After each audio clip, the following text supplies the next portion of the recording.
Parents Behaving Badly is a story about a good guy dad who semi-reluctantly steps up to coach his son's team and is just trying to do right by the kids despite all of the shenanigans of the lunatic parents and overzealous coaches who wind up doing more harm than good, not realizing it despite their best intentions.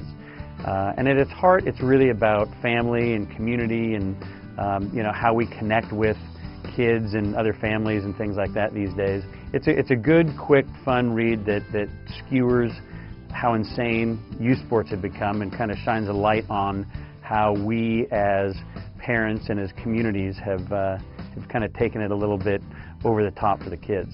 The story really came out of an incident that occurred when I was sitting in the stands at one of my son's Little League baseball games. It was his 11-year-old year, and he was in majors on the big field, and one of the kids booted a ball, as 11-year-old kids will do.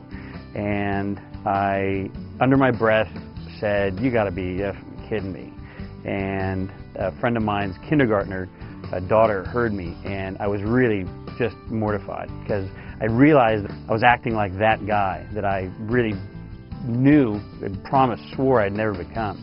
And out of that, I really did in that moment have this idea about how someone tries to do right by the kids, but it's easy to get sucked in because it all has become so intense in these days of sports specialization and things like that, and the stakes are higher, it seems, and so it was really that moment that kind of gave me the impetus to write the story.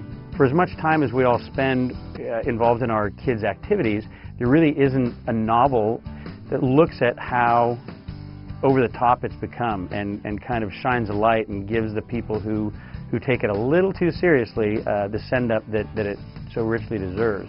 And but I hope people will look at it and think to themselves, do I act like that? Am I that person? Am I that mom or that dad?